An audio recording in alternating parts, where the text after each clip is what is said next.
Այսօր Նապոլեոնների օրն է, տոնում ենք Նապոլեոնի ինչ-որ հաղթանակներից, ինչ-որ մեկը տեսեք Նապոլեոնի նման հագնված, գնում են մեքենաները այսօր սպասում են մինչև ճանապարհը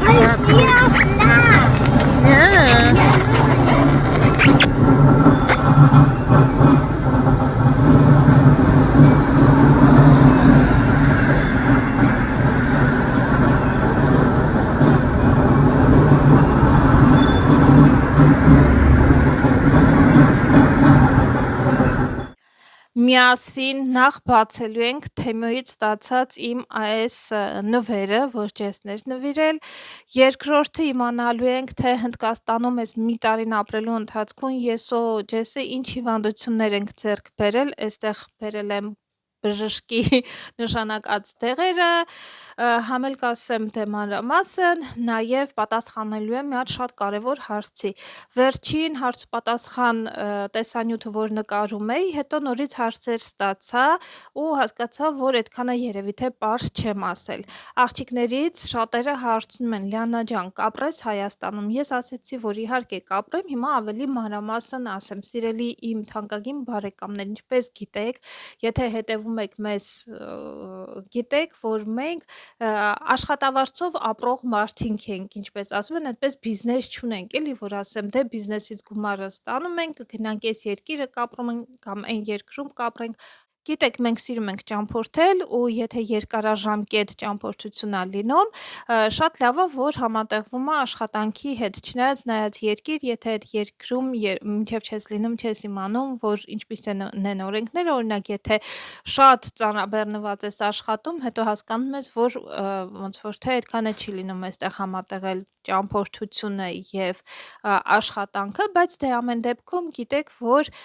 սիրում ենք տարբեր երկրներում ջեսը հատկապես սիրում է տարբեր երկրներում աշխատել ու իրա ոնց որ գիտելիքները, իրա իմացությունը ներդնել տարբեր համալսարաններում, տարբեր երկրներում, այսպես փորձի փոխանակում է լինում,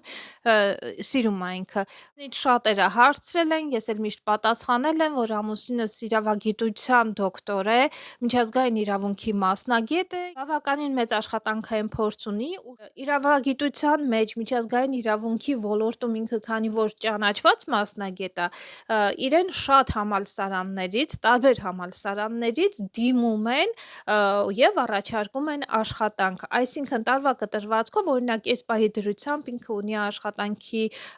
հրավեր Ամերիկայից, ունի աշխատանքի հրավեր Մոլդովայից, ունի Սաուդյան Արաբիայից հրավեր ունի, Կորեայից հրավեր ունի, Չինաստանից հրավեր ունի, մի խոսքով տարբեր տեղերից ստացել է առաջարկ։ Բնականաբար այս պահի դրությամբ մտածում եմ, որովհետև նոր ենք վերադարձել, մի փոքր հանգիստ է իրան հարկավոր, այնպես չի, որ միանգամից շտապում է աշխատելու։ Հիմա ինչու եմ ես այս ամենը ասում, որովհետև ինքը օրինակ ժամանակ չի ունենում, ցավոք սրտի, առանձին գնա բոլոր Հայաստանի համալսարաններով եւ տեսնի, թե որ համալսարանում ինչ բաց հաստիկ կա, արդյոք իրեն համապատասխան հաստիկ կա թե չէ, որպեսզի այդտեղ apply-անի, այսինքն իր թեկնածությունը առաջարկի եւ աշխատի։ Իսկ Հայաստանի համալսարանները ինձ թվում է այդքան ակտիվ չեն, ակտիվորեն դրսից մարդիկ չեն փնտրում։ Ես հանուն ազնվության պետք է խոստովանեմ, որ եղել է մի տարի, երբ համալսարանի անունը չեմ ասի, բայց կոնկրետ այդ համալսարանը ինքը նայեց, ուսումնասիրեց on-line տարբերակով իհարկե, գտավ համապատասխան իրեն աշխատանքի ոնց որ հաստիկ եւ այդտեղ apply արեց։ Ցավոք սրտի ինքը այդտեղից չստացավ ոչ մի պատասխան, ոչ դրական, ոչ բացասական, ոչ ստացել ենք ձեր նամակ, այսինքն ինքը բավականին երկար գրեց, այդ ինչ որ ուզում էին այդ հարցերին բոլորին պատասխանեց, իսկ ընդհանրապես այդ apply որ անում ես դա կարա կես օր կարա տևի, որովհետև հարցերը շատ են, նամանավան ինքը շատ աշխատանքային փորձ ունի, այդ իր բոլոր կրթությունները գրում է, ինչ ոլորտի մասնագետ է, իսկ ինքը շատ ոլորտներում կարող է, շատ ճկուն է, այսինքն կարող է շատ ոլորտներում աշխատի։ Մի խոսքով այդ ամեն ինչ այդ մեծ աշխատանքը անելուց հետո սովորաբար միջազգային ոլորտում դա շատ հայտնի է, մարդիկ որ ստանում են, ասում են, որ ստացանք ձեր թեկնածությունը կարդացինք, կպատասխանենք ձեզ, չենք պատասխանի, համապատասխանում եք, չեք, ինչ որ արձագանք ա լինում, այս տարբերակով ոչ մի արձագանք չստացա։ Բայց ասեմ նաև, որ իր ընկերներից մեկն էլ, ինքն էլ շատ հայտնի է, ինքը բելգիացի է ազգությամբ, էլի դոկտոր պրոֆեսոր է այս մարդը, նույն համալսարան ինքն էլ էր դիմել, ինքը լեզվի մասնագետ է, դասավանդում է Հռոմի լավագույն համալսարաններում, նաև մեր Բելգիայի թագավորի կողմից ստացել է շքանշան իր ոլորտի մասնագետ լինելու համար, ասում եմ, շատ հայտնի անձնավորություն է ինքը, լիքը գրքեր ունի, գրականություն ունի, ու ինքն էլ այնպես էր ստացվել, որ միասին էին գրել, ու մտածում եմ, որ շատ լավ կլինի, օրինակ, երբ որ երկուսով էլ կան Հայաստանում, մի որոշ ժամանակ համ աշխատեն, համ ոնց որ ապրեն, բացահայտեն Հայաստան երկիրը։ Ու այս մարդն էլ ոչ մի ոնց որ պատասխան չէր ստացել էլի, ոչ բարև ձեզ, ստացանք ձեր հայտը, չենք ստացել, համապատասխանում եք, չեք համապատասխանում, այդ մարդն էլ ոնց որ էլ առանձնապես այդպես շահագրգռված չէր որևէ մի բան անելու համար։ Ջեյմսը գիտեք նաև, որ օրինակ Աբու Դաբիում իր դասավանդելու համար շեյխի կողմից, անձամբ շեյխի աշխատակազմից զանգեցին եւ մենք ընտանիքով ունենք golden visa։ Այն աշխատանքը, որը որ ինքն է ներդնում, իսկապես ինքը այն որ ամբողջ սրտով, սրտացավությամբ աշխատում է ու Էմիրություններում գիտեք իրենք շատ են հարգում մասնագետներին, դասավանդողներին, այն մարդկանց, ովքեր գալիս են, որ իրենց սերունդներին, իրենց քաղաքացիներին կրթեն, դասավանդեն, ու տարվա մեջ մի քանի մասնագետ ընտրվում են եւ այդպես golden visa կարող են ստանալ, ինչպես ասեցի, մենք ընտանիքով ստացել ենք այդ golden visa-ն, հենց Աբու Դաբիի շեյխի անձնակազմից կապվեցին ջեսի հետ, անմիջապես կազմակերպել էին թռիչքը, որպեսզի գնա այնտեղ բոլոր հարցերը կարգավորեր ու վերադառնա։ Սովորաբար golden visa իրանք տալիս են այն մարդկանց, ու ամենաերկար ժամանակով golden visa-ն են տրամադրել, մենք դեռ մինչև հիմա էլ ունենք, այսինքն իրավունք ունենք գնանք այնտեղ, բիզնես անենք, չգիտեմ, ապրենք, արարենք ու հետո նաև երկարացնենք մեր golden visa-ն։ Հիմնականում նման վիզա իրանք տալիս են միայն այն քաղաքացիներին, ովքեր ամենակիչը $500,000 ներդրում կանեն, տուն կգնեն եւ այլն, ամենակիչը, էլի չգիտեմ, տարիները կարող է մի քիչ ավելի քիչ լինի, չեմ իմանում, հիմա չեմ հիշում, բայց $500,000-ից ավել ներդրում պետք է անես, որ իրանք քեզ այդպես golden visa տան։ Դուբայը թե Աբու Դաբին ունեն նման ծրագիր եւ ինչպես ասեցի արդեն տարվա մեջ ընտրում են լավագույն դասախոսներին, մասնագետներին եւ շնորհում են golden visa-ն։ Դա իրանց ամենամեծ ոնց որ պարգևն է լինում։ Հիմա ինչ եմ ուզում ասեմ, իհարկե եթե Հայաստանից ջես ունենա առաջարկ համալսարանում աշխատելու համար, բնականաբար առանց մտածելու, առանց վայ հոգնած եմ, հոգնած չեմ, ինքը շատ է սիրում Հայաստանը եւ մեծ հաճույքով մենք էլ կուզենանք մեր երեխան մեծանա հենց Հայաստանում, ապրի իր մանկությունը անցնի Հայաստանում, որովհետև Հայաստանը իսկապես շատ գեղեցիկ, լավ մթնոլորտով երկիր է, որտեղ ուզում ես, որ երեխադ մեծանա։ Բայց ինչպես ասեցի, մենք աշխատանքով ապրող մարդիկ ենք, այսինքն այդպես բիզնես չունի ջեսը, որ գա ինչ-որ եկամուտ առանձին ունենանք, որ այդ եկամուտը ստանանք, որպեսզի գանք Հայաստանում ապրենք, իսկ Հայաստանում ապրելու համար բնականաբար ջեսը պետք է աշխատի, պետք է համոզված լինի, որ աշխատանք ունի, որ արդեն գա։ Ասում եմ, մեր Հայաստանի համալսարանները այդպես շատ չեն ոնց որ թե ակտիվ օտարերկրյա դասախոսներ բերելու առումով, որովհետև եթե լինեին, ինձ թվում է իրանք կգտնեին հենց իրավաբանության ոլորտում նամանավանդ, իրենք հենց անմիջապես կգտնեին ջեսի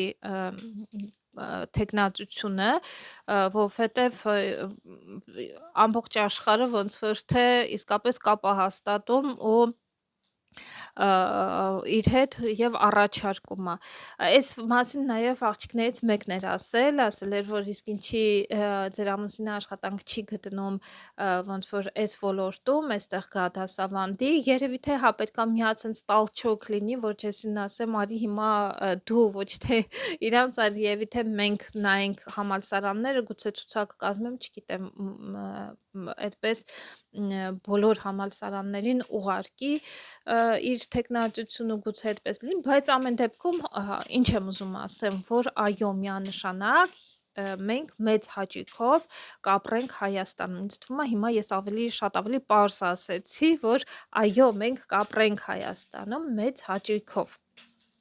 Սա այդպես։ Հիմա ասեմ, թե ինչի վրա ենք ես ու Ջեսը զարմացել, իսկապես Ջեսին ասում եմ, սա նողոնդ պա դոն մատետ, իսկապես սա ուղեղիս մեջ չի տեղավորվում։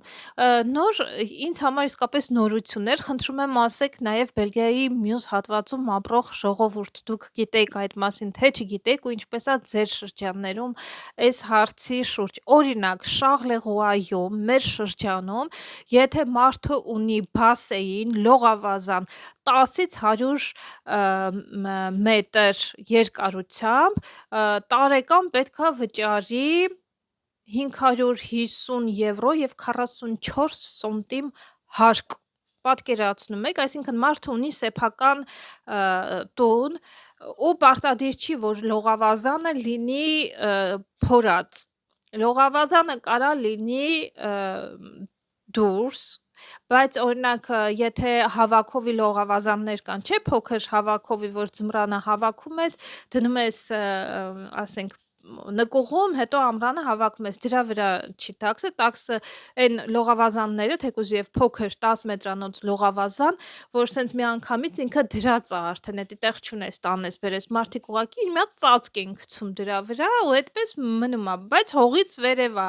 ինքը հողի մեջ փորած չի։ Ընկերներ, 550 եվրոն ինձ թվում է բավականին շատ է այդ հարկի համար, նամանավանդ եթե նկատի ունենանք, որ Բելգիայում մենք տան համար հարկ վճարում ես, այդ հողը, որ ունես, այդ հողի համար հարկ վճարում ես, այսինքն ջրի համար հարկ վճարում ես, լուսի համար ամեն ինչի հարկ վճարում ես ու այդ ամեն ինչին գումարած այդ հարկերը վճարում ես, քո աշխատավարձը, որ ստանում ես հարկ վճարում ես, մի հատ էլ եթե մարդ ես, էլի տանը լողավազան ես այտենց բերում դնում, տանը ասելով քո բակում, դրա համար էլ հարկ պետքա վճարես։ Ես մտածում եմ այստեղ երեխաների մասին ամենաշատը, իմ հետ կհամաձայնվեք, որ երեխաները, այս Ալեքսի տարիքի երեխաները չունեն շատ բան անելու։ Օրինակ հիմա արձակուրդ է գալիս, այս երեխեքը, ես օրինակ ասում էի, տենց մտքի ծայրով էլի մտածում եմ, ասում եմ մի հատ փոքր լողավազան դնենք, երեխեն որ մտնի, ասենք լողա դուրս գա։ Ընկերներ չկան, տենց որ դուրս գա, բակային խաղեր չկան, ոչ մի բան չկա։ Այստեղ եթե երեխային ուզում ես տանես ինչ որ մի այդ արձակուրդների ժամանակ, դպրոցական արձակուրդներն են հեսա գալիս, երեխուն տանես ինչ որ մի լողավազաններ կան, ցույց է տալիս, որ բոլորը հավաքել է։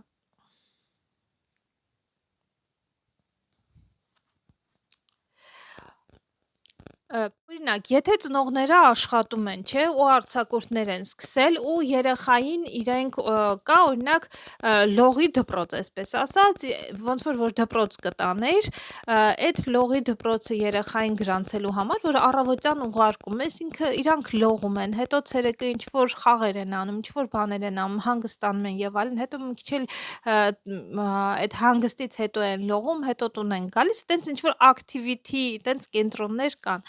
Շաբաթական կոնկրետ այդ լողավազանը անցած տարի ես որ նայում էի Ալեքսի համար, արժեր շաբաթը 100 եվրո։ Շատ էի զարմացել այս օրենքից, այս օրենքը գործում է 2026 թվականի հունվար ամսից։ Այ ժողովուրդ, հա, պետքա նկատի ունենան, ովքեր որ Շաղլեղուայում են ապրում, եթե շատ ունենք Շաղլեղուայում բնակիչներ, խնդրում եմ գրեք, ավելի էժան է լինում երևի թե գնալ Իսպանիա լողալ հետ վերադառնալ, քան այստեղ լողավազան ունենալ։ Ու մեկ էլ հետաքրքիր է, ասեք տեսնեմ, օրինակ Անտվերպենում, Լիեժում, մնացած քաղաքներում ոնց է, ունենք նման օրենք, թե չունենք, հետաքրքիր է։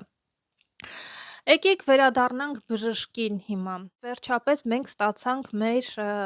արդյունքները, գիտեք, ովքեր որ չգիտեն նոր են միացել, շատերը նոր են միացել, մենք Հնդկաստանից երբ որ վերադարձանք ամուսիններով գնացինք արյան թեստ հանձնեցինք, որպեսզի իմանանք ամեն ինչ նորմալ է մեզ մոտ թե չէ, իմ համար այս զոբեն ասում, սրա թեստն էլ էր մեջը մտնում, մի խոսքով տարբեր թեստեր եւ արդյունքում պարզվեց, որ ես էլ ջեսն էլ ունենք վիտամին D-ի անբավարարություն, ինչը որ մեր համար շատ զարմանալի էր, չնայած այդքան էլ զարմանալի չի, որովհետև Հնդկաստանում արևի երկիր է, մենք անդադ արև էինք տեսնում, այնպես չի, որ արև չենք տեսել, բայց զարմանալի է, հա, որ այդ արևի հետ մեկտեղ մենք ունենք վիտամին D-ի պակաս, սակայն հիշենք նաև, որ մենք կաթնեղենը, կաթնամթերքը շատ չենք օգտագործում, ինչպես որ օգտագործում ենք այստեղ, այսինքն մածունը վերցնում էի, բայց այդքան դուրներս չէր գալի, յոգուրտը չէ, կաթը չէ, մի խոսքով հատկապես Ալեքսի, ես այստեղ շատ մեծ ուշադրություն եմ հիմա դարձնում Ալեքսի կաթնամթերքին, բնականաբար ինքը ամեն օր կաթ ա խմում, մեծ հաճույքով 2-3 բաժակ կաթ ա խմում, բնականաբար օրգանիզմը ունի պահանջը, յոգուրտներն ա ուտում, մի խոսքով ոնց որ թե կաթի միջոցով, գիտեք, վիտամին D-ն ստանում ենք նաև կաթի միջոցով, իսկ ամերիկյան կաթի մեջ հենց գիտեք նաև շատերը լակտոզ ասվածը ունեն Ամերիկայում, որ անտանելիություն ունեն կաթի նկատմամբ, գիտեք, կաթի մեջ նաև ավելացնում են հենց վիտամին D-ն ավելացված է ամերիկյան կաթի մեջ, որպեսզի մարդիկ խնդիր չունենան եւ ստանան իրենց պաշարը։ Այստեղի կաթի մեջ վիտամին D-ն ավելացրած չի առանձին այդպես, բայց ամեն դեպքում կաթնամթերքը համարվում է վիտամին D-ի մեծ պաշար։ Պանիր բնականաբար չենք ուտում, չկար պանիր այնտեղ այդպես մեր սիրելի նախընտրելի պանիրները, իրենք հիմնականում տոֆուներն են ուտում, մենք երբեմն ուտում ենք, բայց գիտեք, այդքան շատ չենք սիրում։ Ինչևէ, ընկերներ ջան, այդպես վիտամին D-ի պակաս ունենք, Ջեսի մոտ շատ քիչ բարձր է խոլեստերինը, շատ քիչ, ասեց դեղամիջոց հարկավոր չի, ուղղակի ուտելիքները մի քիչ ուշադիր եղեք, այնպես չի, որ արգելքներ դնեմ, շատ քիչ է, էլի բարձր ասեց, բայց այնպես չի, որ ամեն օր ենթադրեք յուղոտ այդպես կենդանական ուտելիքներ, քիչ քանակությամբ ամեն ինչ օգտագործեք։ Իմ պարագայում երկաթն է բացակայում, շատ զարմացավ, ասեց դուք գրեթե չունեք երկաթ, ես չեմ զարմանում, որովհետև ուտելիքները երևի թե մսեղենի նախ որ չէի հավանում, այդքան շատ չէի, այտենց կծիպիծի էի ուտում ու ամեն դեպքում հա ունեմ շատ ուժեղ երկաթի պակաս, ինձ համար նշանակել է ուժեղ երկաթ, որ պետքա խմեմ, անունները դեղերի չասեմ, երևի թե անիմաստ կլինի, ամենառավոտ սոված փորին պետքա խմեմ այս դեղը 3 ամիս եւ 3 ամիս էլ պետքա վիտամին D-ն խմենք ամուսիններով, օրը շաբաթը մեկ անգամ էս վիտամին D-ն էլի ուժեղ է, շաբաթվա մեջ մեկ անգամ սա պետքա խմենք։ Ձեզ կարող եմ ասել նաև գները, վիտամին D-ն արժեր 14 եվրո 40 ցենտ, ամեն տուփը, մենք 2 տուփ ենք վերցրել, երկաթը արժեր 36 եվրո, այստեղ 3 ամսվա համար է, այսինքն 90 հատ մեջը պետքա լինի, 90 հատիկ, չէ, ուրա, գրած չի, սովորաբար գրած է լինում, քանի հատիկ է մեջ լինում, հա, գրած է այստեղ, նշած է 90 հատ, և ջեսը մի հատ ուրիշ վիտամին էր վերցրել, 6 եվրո 58 ցենտ արժեր, ընդհանուր մեր դեղերին վճարեցինք 71 եվրո և 40 ցենտ և վերադարձանք տուն, այս մեր վիտամինների, մեր դեղերի արդյունքները, ուրիշ մնացած ամեն ինչ նորմալ է, տիրոիդը, այսինքն այս վահանաձև գեղձը նորմալ է, ասեց պետք չի անհանգստանաս, հավանաբար այս կոկորդս, որ խեղդում է, ասեց ալերգիա է, այդ շատ օդի կեղտոտվածությունը բերել է երևի թե նրան, որ կոկորդս ալերգիայի նման այնք ավելի շատ ու ընթացքը հարկավոր որպեսզի մաքրվի, ուրիշ էլ ոչ մի անհանգստանալու բան չկա, ասեց ընկերներ ջան, հիմա եկեք ես բացեմ այս բլուզը, սա սենց փակցնում ենք այստեղ ընկերներ, ինձ շատ հետաքրքիր է, թե ինչ է, այս սենց, ինձ թվում է սիրուն կլինի, հեսա հագնեմ, որակը ինչ է, տեսնես գրած է, լավն է որակը, գիտեք, եթե թափանցիկ էլ չի, ես մտածում եմ կարող է թափանցիկ լինի, թափանցիկ չի ու լավ հաստոտ է, մի րոպե հեսա ասեմ, ինձ թվում է բամբակ է, M չափն է ես վերցրել, պոլիեստեր, 95% պոլիեստեր է, 5% էլաստիկ, բայց ինձ թվում էր, թե բամբակ է, բան է, սենց խիտ է, էլի, հեսա մի հատ հագնեմ, հագած էլ տեսնենք, չէ ոնց է, ազնվությամբ շատ հավանեցի, այս հատվածը ընտիր է, ես սիրում եմ, որ սենց բացված կա ունենում, այս հատվածն էլ է լավ, տենց շոտ նեղ չի գալիս, իսկապես շատ լավն է, թեթև է, չէ, շատ հավանեցի, մի քիչ թափանցելիություն ունի ոնց որ թե սենց որ նայում եմ էկրանին, բայց իմ վրա որ նայում եմ ոչ մի թափանցելիություն չկա, ես եթե վերցնե, ես հագուստը վերցնելուց էլ եմ վերցնում, որ ազատ լինեմ, հանգիստ լինեմ, Ջեսը դեռ ոնց որ թե չի հարմարվել այն մտքի հետ, որ ես M էլ չեմ հագնում, էլ եմ հագնում, չնայած տենց շատ նեղ չի, բայց երևի մի քիչ էլը երևի ավելի ազատ կլիներ, էլի, ինչ եք կարծում, լվանալուց էլ ինչ-որ նեղանալու բան չէր, բայց շատ հավանեցի, շատ լավն է, իդեպ այս Թեմուից բաներ կան, որ որակը լավն է, կամ բաներ, որ լինում է որակը լավը չլինի, բայց ինձ թվում է այս վերջին ժամանակները, ոնց որ թե որակը շատ լավացրել են, ես մի քանի բան էլ էի նայում ու հետո այդ կոմպոզիցիան էի նայում, թե ինչ է, ինչ չի, գրածով, տեսնելով, բաներով, մեկնաբանություններով, ինձ թվում է, որ լավն է, դեռ չեմ պատվեր արել, մի քանի պատվեր ունեմ անելու, որ անեմ միասին կտեսնենք, էլի, բայց հավանեցի, ասեք դուք ինչ եք կարծում, գույնն էլ ինձ սենց բացեց մի տեսակ ինձ թվում է, ես որ շատ հավանեցի։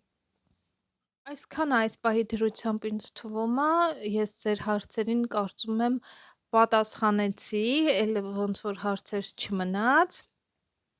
ու մենք կհանդիպենք արդեն ավելի ուշ, եթե մնացին հարցեր, խնդրում եմ գրեք, ես սիրով կպատասխանեմ ձեր հարցերին։